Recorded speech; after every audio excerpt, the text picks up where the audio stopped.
Good evening, ladies and gentlemen, fellow Ghanaians, my brothers and sisters. Let me begin by wishing you all Merry Christmas and a prosperous New Year. I'm speaking to you, my countrymen and women, today because I'd like to address a few of the issues that have come up since December 7th, following the election. On the issue of how best to proceed for me as a candidate, and I believe for us as a nation. Increasingly, many of us who are attempting to understand how the Electoral Commission arrived at the results of this last election are being advised to forgo the issue in the interest of peace. We're being reminded that Ghanaians are a peace-loving people, and Ghana, unlike many other nations on our dear continent of Africa, has not succumbed to war or been plagued with violence. As a former president of the Republic of Ghana, a country that I love dearly, I'm here to assure you that I know what it is to act in the interest of peace. I've always done so without reservation or hesitation. I know what it is to contest an election and to have the good people of this country choose my opponent to serve as their next president. I know what it is to concede. I have done so before. In 2016, when the election was not called in my favor, I conceded. I conceded in a congratulatory call to my opponent, and then not long after that, I conceded in a public address to the good people of Ghana. I conceded not simply in the interest of peace and democracy, but because I respect the will of the people. I did then, and I still do now. So when I say that I will not concede this election, please know that I'm not taking this decision lightly. Understand that it's not because of a desire for power, but because of a dedication to principle and a commitment to democracy. Based on the irregular and inconsistent results that were reported, I have reason to doubt that this election was not free, fair, or transparent. And without those fundamental pillars in place, how can any of us be sure that the results announced truly represent the will of the people? My brothers and sisters, I stand here today to remind you that Ghana is a peaceful nation, precisely because Ghanaians have always stood on principle. We've always fought for our democracy. Our forefathers and foremothers have always understood that without this basic foundation, whatever peace exists in our country will not be lasting. Whatever liberation we have as the architects of our collective future will soon be lost.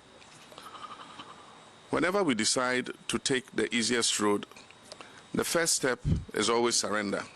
And often the thing that we lose is the very thing that we value the most.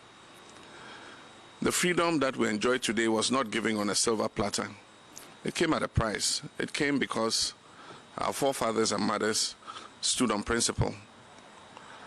Our history books are filled with the names of individuals who refused to take the road that was the easiest or safest or probably the most convenient. They refused to surrender their ability to appeal for justice in a land where they are meant to have a voice and use it for the betterment of themselves and their children and future generations. All who fought for independence stood on principle to demand the sovereignty of this land that belongs to us, the people of Ghana. Indeed, Dr. Kwame Nkrumah once said, "Those who would judge us merely by the heights we have achieved will do well to remember the depths from which we started." There are many of you who are listening to me this evening who have spent your entire lives knowing only democracy. You know a Ghana in which every 4 years the citizens go to the ballot box to exercise their right to choose their leaders who they believe will serve their best interest. You know a Ghana in which the baton of power has been passed graciously and without incident from one party to another. A country with hundreds of radio stations and dozens of newspapers. A country where citizens can openly critique the performance of their elected officials. A country where they can protest peacefully and without fear of punishment. It is a Ghana that your mothers and fathers, your grandmothers and grandfathers wanted you to know. It is a Ghana that they dreamed of, and some even died trying to make that dream a reality. But also listening tonight are the many of you who remember a different Ghana. In that Ghana, most, if not all, of those political transitions and social liberties I just spoke of earlier did not exist. The airwaves were not filled with radio stations. There were not numerous newspapers. People held their peace because to complain about the people in power was to risk all manner of reprisals. In that Ghana, presidential terms were interrupted by coup d'etats and former heads of state were executed. There was Kalabule and Operation Feed Yourself, not to mention years of hunger, bushfires, drought, and one economic recovery program after another. Even the Ghana of the Komipreko demonstrations bear little resemblance to the Ghana of today. We've traveled quite far as a nation in such a short period of time. The road has not been easy, nor has it been absent of obstacles. And that is why our beloved nation Ghana is often referred to as the trailblazer on the African continent. With each achievement, we have grown stronger as a people and as a nation. Through these trials and tribulations, our democracy has also been strengthened. My brothers and sisters, in a democracy as strong as ours, peace and justice can, and in fact, they usually do coexist. And that is because in a democracy such as the one we have built in Ghana, it is the people who hold the power. Indeed, in 2012, when the election was called in my favor, my opponent challenged the results, as was his right, and he took the matter to court. 8 long months of an election petition, far from destroying our democracy, rather reinforced our commitment to it and affirmed the strength of our institutions, particularly the judiciary. It is only in governments where the people are powerless and at the mercy of those who hold office that peace, or at least what passes as peace, can exist without justice. Some people have asked me what I hope to gain by challenging the results of this election. Let me tell you, I want perhaps the very same thing that my opponent wanted when in 2012 he challenged the results of that election. I want the removal of doubt. I want for all of us to know that our elections should be free, fair, and safe, and that we do not have to settle for a process that leaves us confused and with more questions than answers. I want a Ghana where institutions of state can be held to account, where we can stand on principle and demand transparency without the risk of losing our lives. When people lose their lives, as 7 people have done in the course of our elections, we're moving backwards, not forward. We're unraveling the very fabric of our democracy. We're risking the loss of 3 decades worth of progress.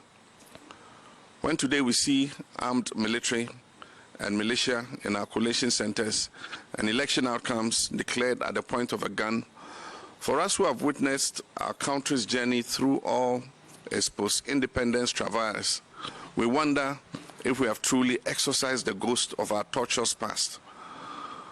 We must continue to be a nation in which our young citizens have faith in our institutions, trust the rule of law, and rely on the presence of peace because there is justice. Ghana must be a country where we citizens know and believe without any doubt whatsoever that the way forward is determined by the will of the Ghanaian people, and that we can hold our institutions of state accountable and guarantee that they work in the favor of the national interest and not in the interest of the administration or the person in power. That is what I want. And this is why earlier today my lawyers filed a petition in the Supreme Court of Ghana challenging the declaration of the results of the December 7, 2020 presidential elections made by Mrs. Jean Mensah, the chairperson of the Electoral Commission. I've been compelled to do this because of her clear failure to act in accordance with our Constitution. I thank you for your kind attention. May your new year be one of good health and prosperity. May God bless each of you, and may God continue to bless our homeland, Ghana.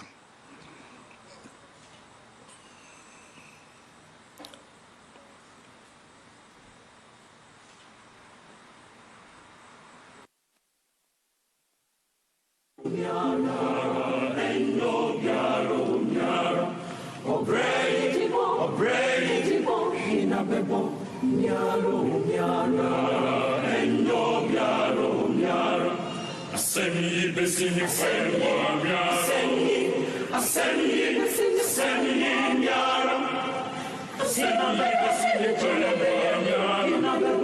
Asemi besini fermo miara. Obrai besini fermo miara.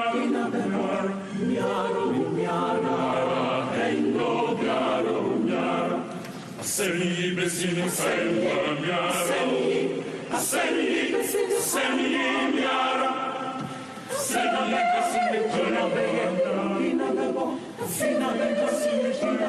miara. Obrai besini fermo miara.